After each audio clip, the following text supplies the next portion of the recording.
Alam nyo, minsan tayong mga tao, iisipin natin, parang ang hirap magtino. 'Di ba? Ang hirap magtino. Yung tipong susunod ka sa mga gusto ng Diyos. Kasi ang gusto ng Diyos, huwag kang pumatay, huwag kang mangalunya, huwag kang makikipagtalik sa kapwa babae, kapwa lalaki, huwag kang sumamba sa mga Diyos-Diyusan, huwag kang magnakaw, huwag kang pumatay, huwag kang manlamang ng kapwa, huwag kang magmura. Ang daming bawal sa Diyos. 'Di ba? Kaya ang hirap sumunod. Totoo yun. Or kung gusto mo, doon ka naman sa madaling sumunod. Yung walang bawal. Katulad na lang ng kahit pumatay ka, makulong ka, parang marinig ng iba, normal na lang. May nabalitaan mo, may nangre-rep, chismis lang, baliwala na, okay lang.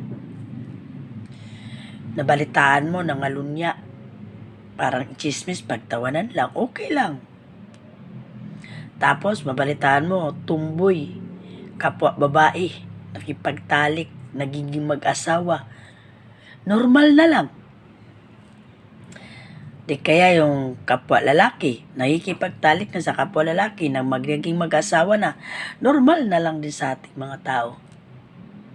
Tapos, yung magsuot ng maiksing short, normal na, di ba? Ang dali sumunod doon. Masarap doon eh. Ngayon, isipin yung mabuti bilang talino na pinagkalob sa atin ng Diyos. Saan nyo gusto? Pag doon kayo sa mahirap sumunod, maraming bawal, yun yung sigad. O dito kayo sa madaling sumunod, yun yung walang bawal. Lahat pwede mong gawin. Ito si Demon. Diba? Choice natin to, kapatid. Ako man, maraming makasalanan din eh. So ikaw, choice mo. Sasabihin mo, ang dami mo sinasabi, pareho lang yan, pareho lang mapupuntahan. Kaya nga may bawal at hindi, di ba? Kaya nga may masama at matino, di ba? So anong ipainiikot-ikot ng utak mo? Mindset ba? Mindset. Di ba? Tayong mga tao, meron tayong talino, kaalaman, karunungan na pinagkaloob sa atin ng Diyos. Pinagkalooban tayo ng Diyos na umintindi ng tama at mali, mga kapatid. Kaso tayong mga tao, masyado tayo nagpapadala sa dintalang demonyo. Yung tipo nadadaganan na tayo, lalo pa nating ini-embrace. Diba? Tipong tuwang-tuwa pa tayo sa mga kalukuhang ginagawa natin. Kasi bakit pa natin papahirapan yung sarili natin? Maiksi lang ang buhay natin, di enjoy na lang ang life. Ganon ang katwira natin mga tao. Diba? Oh, dapat pong sige. Rason naman ng iba ganito eh. Alam mo, sabi ng iba, mga mangmang naman tayo mga tao eh. Mangmang sa katotohanan tayo. Hindi natin inaalam kung ano ang tama at mali. Kahit alam na natin, binabaliwala natin. Kasi mas ginugusto natin yung hilig ng laman, hindi yung hilig ng espiritu. So sasabihin pa ng iba, sige, okay lang yan. Kahit sino maging asawa mo. Importante, wala kang naapakan na kapwa mo. Wala kang nasaktan na tao. Yung makikipagtalik ba sa kapwa babae? Wala ba siyang nasaktan doon? Alam niyo ba na masama yun? Kapwa babae, kapwa lalaki na nakikipagtalik ka ay kasuklam-suklam sa paningin ng Diyos. Diba normal na sa panahon ngayon, mga kapatid? Inaalaw na yan ng Katoliko na kinakasal pa nila. Mga kapatid, gising, gising. Kailan ba tayo gigising? Ha? Ang Katoliko, instrumento ng demonyo. Masakit ma'am ang pakinggan, pero itong katotohanan. Nakasulat sa Bible, sa unang Korinto, chapter 6, verse 9. Walang bakla tumboy na nilikha ang Diyos, kundi babae at lalaki lang, mga kapatid. Kung gusto nyo i-clear, para ma-clear nyo yung sentence dun, pakibasa na lang. Ayaw nyo pakinggan? Choice nyo yan. Ayaw nyo maniwala? Choice nyo yan. Ngayon, kung tingin nyo na napabaliw ako or baliwala sa'yo, kapatid, choice mo yan. Darating ang panahon, kapatid, pag ikaw nagkasakit, ma-realize mo, totoo pala sinabi ko. Darating ang panahon na kailangan mo ng tulong ng Diyos, ma-realize mo, totoo pala sinasabi ko. Yung tipong darating ang panahon na may sakuna, binaha ka na, nilindol ka na, saka mo ma-realize, totoo pala mga sinasabi ko. Hindi lang ako totally may sinagsasabi nito. Maraming taong ginamit ang Diyos para iparating ang mga katotohan. Kahit wala tayong masyadong alam sa Bible, meron tayong talino. Lahat tayo may talino na pinagkaloob sa atin ng Diyos. So, pinagkaloob sa atin ng Diyos na alamin ang tama at mali. Diba? Mga kapatid, alam natin ang tama at mali. Ang problema sa atin, isip natin, pinahindulutan natin na pumasok ang demonyo at pinabulag tayo ng demonyo. Oo naman tayo ng oo kasi masarap ang bawal. Pero dulo, kamatayan, mga kapatid. Diba? Akala nyo ba ang bawal masarap? Temporary sarap lang yun. Pinapainang ka lang ng demonyo. Pagkalipas niya ng mga ilang buwan, ilang taon, bibitawan ka ng demonyo, sasabihin ng demonyo, ito na, hulog ka na sa akin, hindi ka na makalusot sa akin. Hanggang sa ma-stress ka, maproblema ka, nag-aaway na kayo ng jowa mong babae, jowa mong lalaki, kaysa iyak-iyak ka na, hanggang sa nagkasakit ka na sa puso, hanggang sa naproblema ka na, kaya natalo ka na sugal. Siyempre, gagawin ng lahat ng demonyo na ma-stress ka, gagawin lahat ng demonyo na mabuang ka, gagawin lahat ng demonyo na mapasakanya ka. So, ikaw ang mag-isip. Isipin mo ba, mindset ba? Ha? Masakit ng pakinggan, pero itong katotohanan, kapatid. Sa sobrang stress mo, hando na yung punta na nagpapakamatay na. Minsan, tumatakas na. Yung iba naman, pumapatay na. Maisolve lang ang problema. Pero ang katotohanan, hindi mo nasolve ang problema mo, kapatid. Dadagdagan mo, lalong lumala. Mas maganda na yung magtrabaho ka ng mahirap, unti-unti, na sure kang nakaigat. Alam mo, kapatid, hindi masama maging mayaman. Ang masama kung nagpapabulag ka sa iyong yaman. Ang mga tao kasi kadalasan, pag yung mayaman, masyado nang nahihikayat o naiinganyo sa merong bagay na meron siya. Pagdating sa pera, sinasamban na. Pagdating sa pera, pinagyayabang na. Meron akong bahay, may kotse akong maganda, marami akong pera. Yung tipo magpapasahod sa mga katauhan niya, sa katulong niya, i-display pa ang pera. Iso magbibilang-bilang pa. Mga kapatid, lagay niyong tandaan. Ang taong mahirap at may takot at respeto sa Diyos, kahit displihan mo ng makapal na pera yan, titingin lang yan, bilang tao, normal lang na magtumingin, pero sasabihin mo matukso siya. Yung sasabihin mo maglaway siya, yung may takot, respeto sa Diyos, hindi maglalaway yun, tatawanan ka pa. Iisipin pa ng mga tao, maka-Diyos tapos nagbibilang ka ng maraming pera. Alam mo, kapatid, sasabihin lang sa'yo, kawawa naman tong taong ito. Bulag sa katotohanan. Pero kung yung mga tao na makasalanan, marumi, pakitaan mo ng pera, magbibilang ka, maglalaway yun, kapatid. Sasabihin niya, dami mong pera, babalikan kita mamayang gabi. Kukuha ako ng kasama, nanakawan kita. Pag lumaban ka, tsugi ka. Diba? Ganun tayo kasama. Alam mo, sa totoo lang, mga kapatid, kailangan natin magtino. Kailangan natin umayos. Kasi ang buhay natin, isa lang. Isa lang yan eh. Ang nangangailangan totally ng kaligtasan, mga kapatid, espiritu natin. Hindi katawan totally. Ang katawan, templo lang ng Diyos to. Inilikha ng Diyos para merong mapasukan ang templo ng Diyos like more spirit nandito sa loob ng katawan natin. So, kailangan din natin ingatan kasi hindi natin to pagmamay-ari. Pagmamay-ari ito ng Diyos.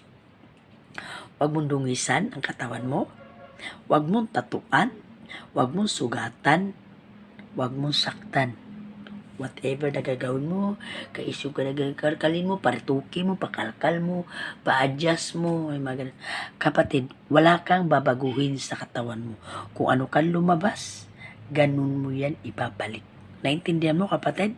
Hindi natin to pagmamayari. Pagmamayari ito ng Diyos. Nakakatawa pakinggan, kapatid, pero itong katotohanan. Sikapin natin na gumaling ang ating spiritually. Lumakas ang ating spiritually. Magkaroon ng takot at respeto sa Diyos ang ating spiritually. Kasi ang tunay na nangangailangan ng kaligtasan ang spiritually o espiritu natin na nananahan sa loob ng katawan natin. Imagine mo kung di ka maniniwala, di kaluluwa, di ba? Pag lumabas yung kaluluwa ng tao, patay ng tao, kapatid. Di ba ang kapatay, nililibing, binabalsamar, sinusunog. Pero di ba hindi na umaaray, kapatid? Sa madaling salita, ang umaaray o nakakaramdam, espiritu. So, kung hindi tayo makinig dito sa mundo, impyerno, bagsak natin. Sasabihin mo, puro kasi sabi, hindi naman totoong impyerno. Paano mong di masabi na hindi totoo ang impyerno? Uy, ha? Nakita niyo ba yung bundok? Bulkan. Yung bulkan na yan, pinahindulot ng Diyos na tumubo, mga kapatid. Sa ilalim ng lupa ay merong tubig na apoy. Or kung lumabas sa atin, tinatawag natin mga tao, magma. Diba yung magma, pag dumaan sa bahay, sunog, tunaw. Kahit bakal, madadaanan ng magma, tunaw. Ganun kainit ang magma. Diba mga kapatid?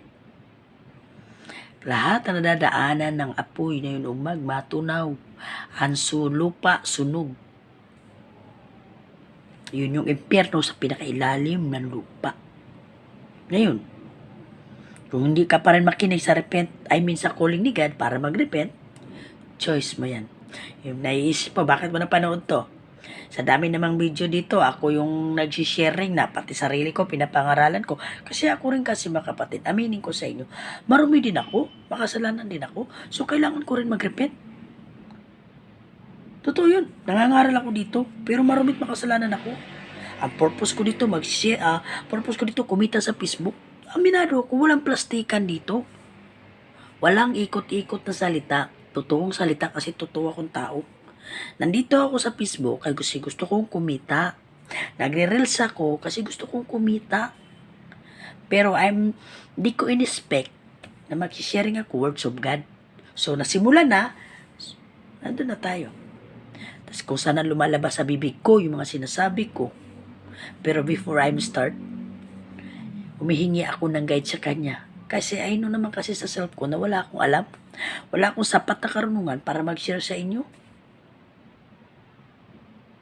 Naniniwala ba kayo sa Holy Spirit?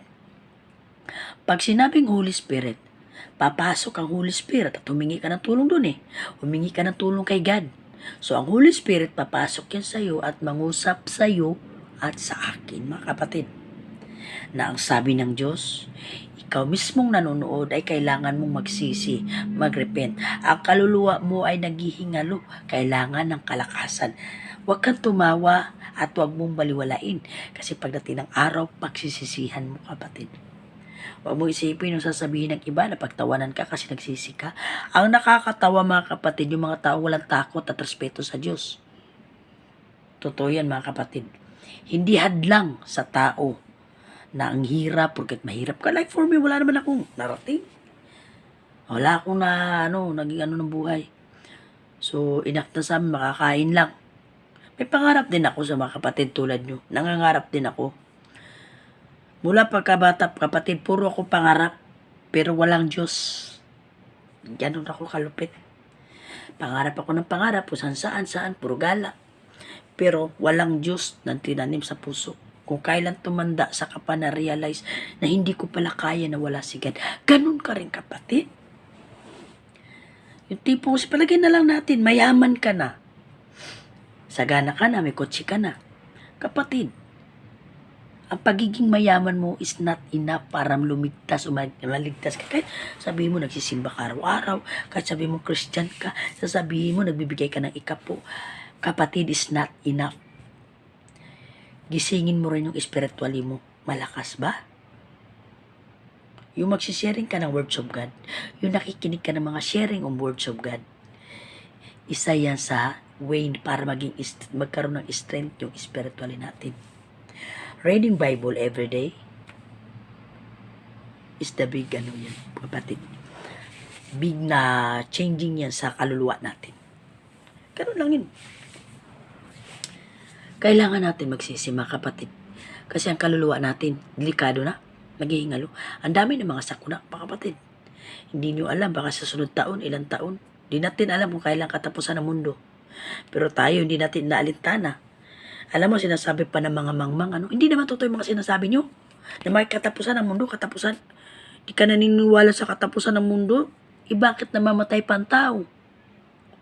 Ang tao nga may katapusan. Mundo pa kaya? Hello? Ano yun? Continue? Saan ba galing ang tao? Sa mundo? Sa unggoy? Kapatid, tayong mga tao ay nilikha ng Diyos mula sa alabok. Mahirap paniwalaan, pero itong katotohanan. Diba? Di nyo ba naisip, sobrang talino ng tao? Ang tao sa sobrang talino nakakagawa ng gadget, cellphone na to. Nakakagawa ng bahay. Narating ang planeta. Nalaman ang 9 planet of the universe. Sa sobrang talino ng mga tao. Sa sobrang talino ng mga tao, nakaimbento na kahit hindi mag-asawa, makakaanak na. Kahit kapwa lalaki, kaya na maglabas ng bata. Kasi matalinong mga tao.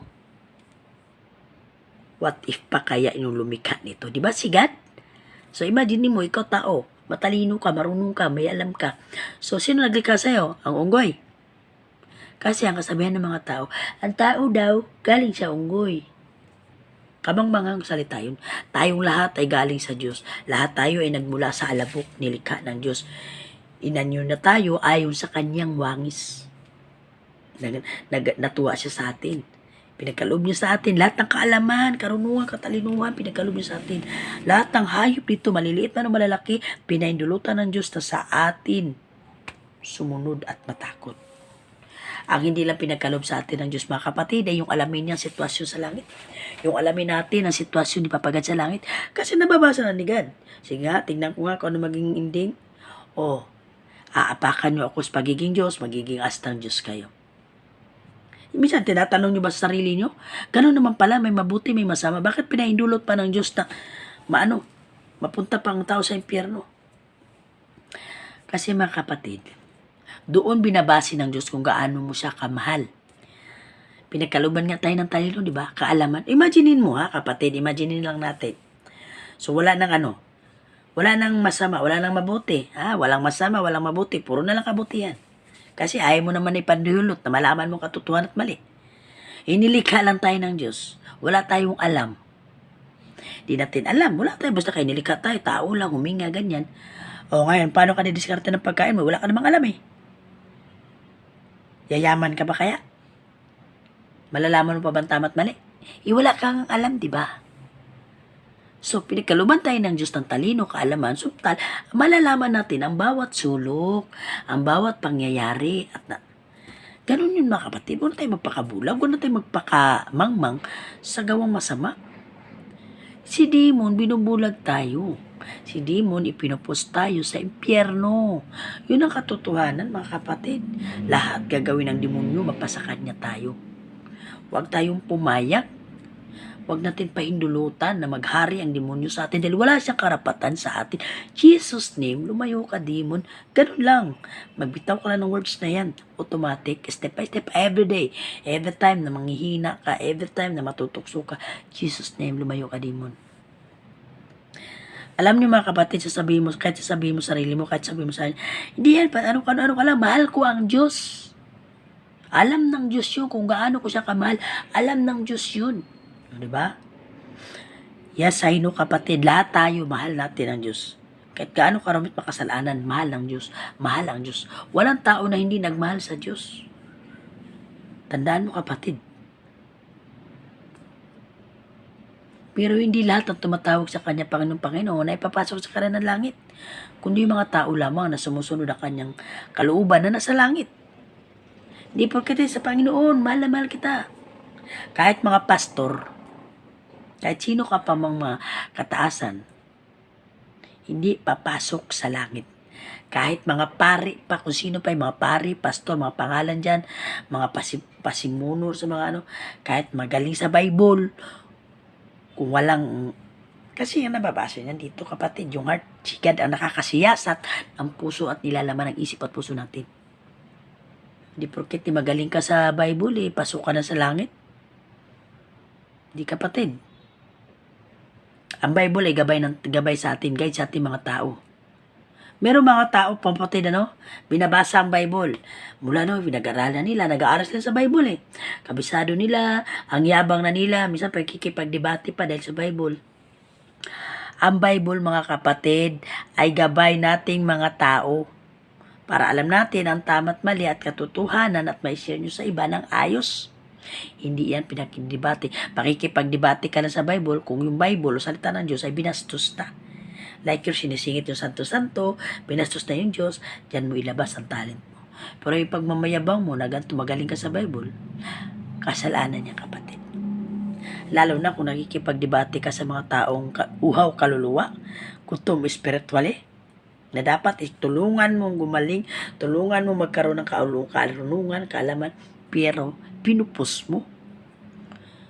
Imaginein mo, yung kaluluwa na yun, matagal lang hinintay ng Diyos. Yung tao na yun, matagal lang inabangan ng Diyos.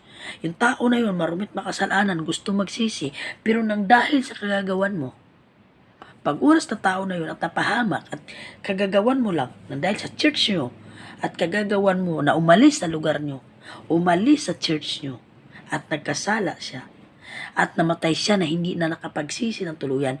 Kapatid, alam mo ba na mas matinding kaparusahan na matanggap mo kaysa kaparusahan matanggap niya? Ang sasabihin sa'yo ng Diyos, nilagay kita bilang tagapamahala sa church na yun. Hindi ikaw ang may gusto doon, ako ang may gusto kung bakit ka nandun. Pinapunta ko sa'yo itong taong ito dahil gusto ko tulungan mo. Ang ginawa mo, naging makasarili ka. Nawala itong taong to na matagal ko nang inintay.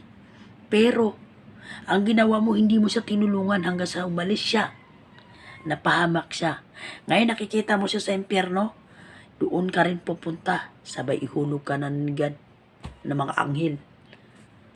Yung dubling sakit na naramdaman ng taong hinigpitan mo na o kinaitan mo ng kaalaman o ipos mo kay God. Kasi nga dahil sa kunting alitan, kunting tampuhan, mas pinairal mo ang iyong kamangmangan, mas matindi ang iyong kaparusahang dadaranasin. Tayo, pag binigyan tayo ng opportunity, kung binigyan tayo ng pagkakataon na magkaroon ng position sa church, like kung ikaw nakapagtayo ka ng church, or naging deacon ka, or naging tagasunod ka, hindi ikaw ang naglagay dyan. Kung ikaw nagkaroon ng pwesto sa church, hindi ikaw may gusto niyan. Hindi gusto ng pastor mo yan, mga kapatid. Si God mismo ang naglagay sa iyo dyan. Kahit ayaw mo, si God mismo ang maglagay sa iyo dyan dahil may purpose si God. Kaya wala kang dapat ipagmalaki at pagmayabang, kapatid. Kung mayroong mga taong uhaw spiritually, gutom spiritually, yakapin mo. What I mean? Na yakapin, di porkete, impress mo lang. Ibig ko sabihin, i-post mo kay God, remind mo ka lagi kay God, kung pwede puntahan mo siya araw-araw, kung pwede sayuin mo siya, gawin mo. Kasi bawat espiritu na maligtas, 10, hindi lang kay milyon-milyong anghel, libo-libong anghel, milyon-milyong anghel ang mag-celebrate sa langit para lang sa isang kaluluwang makasalanan na naligtas. Tandaan nyo yan. Kunwari, merong nagsisi na hindi naman masyadong makasalanan, tamang celebration. Pero yung marumit, makasalanan, na matindi ang kasalanan sa mundong ito at nagsisi at nagbalik sa loob sa Diyos, alam nyo, grabing galak ng mga anghel. Tapos nang dahil lang sa iyo, nang dahil lang sa kamangmangan mo, nang dahil lang sa position mo, na yung position na yun, hindi ikaw may gusto niya, si God ang naglagay sa iyo. Pero binabaliwala mo yung kaluluwa na yun. Na yung kaluluwa na yun, matagal lang inihintay ng Diyos. Yung kaluluwa na yun, ay may dahilan ng Diyos, may purpose si God sa taong yun. Paano kung mawala yung kaluluwa na yun dahil sa iyo? Matindi kaparusahan mo, kapatid. Kaya kung alam mo may tao kang ginaganyan na nasa katungkulan ka sa church, ngayon pa lang, kapatid, agapan mo kung ayaw mapahamak na mas matindi pa sa mangyari sa taong ginaganyan mo. Ito kayo nakakatawa pakinggan, pero ito ang katotohanan. Magkaroon tayo ng takot at respeto sa Diyos. Ako, ikaw na marumi, kailangan natin magsisi. Paniwalaan natin ang katotohanan, hindi pinapaniwalaan yung kabastusan, kalukuhan.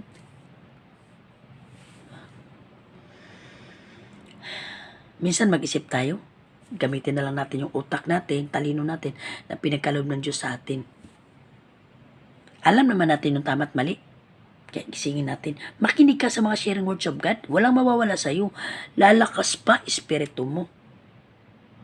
Kahit wala kang gana magbasa ng Bible.